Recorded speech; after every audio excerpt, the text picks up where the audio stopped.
بسم اللہ الرحمن الرحیم یا ایہا الذین آمنوا، اے لوگو جو ایمان لائے ہو، ان جاءکم، اگر آئے تمہارے پاس فاسقن، کوئی فاسق، بنبأ، کوئی خبر لے کر، فتبینوا، تو تحقیق کر لیا کرو، ان کہیں ایسا نہ ہو، تصیبوا قوما، تم نقصان پہنچا بیٹھو کسی گروہ کو، بجہالت، نادانی جہالت کی وجہ سے، فتصبحوا، اور ہونا پڑے تمہیں، علی ما فعلتم، اپنے کیے پر، نادمین، نادم، شرمندگی اٹھانی پڑے۔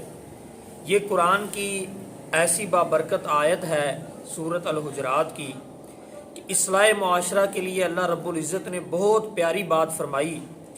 آج ہمارے معاشرے میں جتنی جھگڑے لڑائیاں ہو رہی ہیں، اس کا سبب صرف اور صرف غلط فہمی کا شکار ہے۔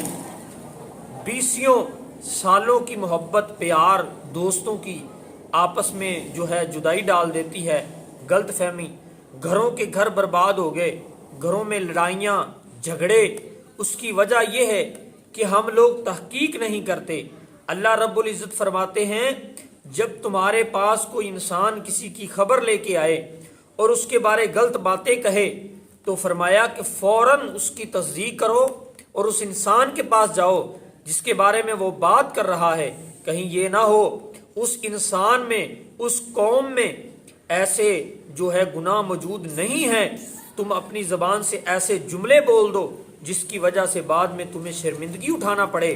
میرے بھائیوں، دوستو، بزرگوں، آج ہم نے اپنی اصلاح کرنی ہے۔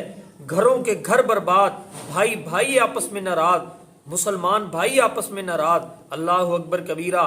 اللہ تعالیٰ نے تو قرآن میں فرمایا رحماء بینہم، کہ آپس میں محبت اور پیار سے رہنا ہے، لیکن آج ہم نے اس کی وجہ لڑائیوں اور جھگڑے کی، گھروں میں جو لڑائیاں چل رہی ہیں، رشتہ داروں میں لڑائیاں چل رہی ہیں، معاشرے میں لڑائیاں چل رہی ہیں، اس کی وجہ یہ ہے کہ ہم نے کبھی تحقیق نہیں کی، ہم نے پوچھا نہیں جس کے بارے میں بات کی جا رہی ہے۔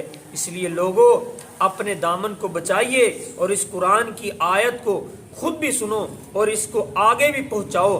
ہو سکتا ہے کہ کسی کی اصلاح ہو جائے۔ اگر کوئی کسی کے بارے میں آپ کے ذہن میں غلط فہمی پیدا کرتا ہے تو آپ کو چاہیے، اللہ فرماتے ہیں کہ فوراً اس انسان کے پاس جاؤ جس کے بارے میں بات کی جا رہی ہے، تصدیق کرو۔ اگر تصدیق ہو جائے تو ٹھیک ہے۔ میرے بھائیوں، اپنی طرف سے فضول اور جھوٹ سننے کے بعد فوراً یہ نہ کہہ دو کہ یہ اس طرح کا ہے، ایسی باتیں نہ کہو جس کا وہ مستحق ہی نہیں۔ اس کے بعد جب تصدیق ہو تو آپ کو ندامت و شرمندگی اٹھانی پڑے، اس انسان کے سامنے بھی، اللہ کے سامنے بھی۔ دعا ہے کہ اللہ رب العزت ہمارے معاشرے میں ہمیں قرآن و سنت کے مطابق اپنی زندگی گزارنے کی توفیق عطا فرمائے۔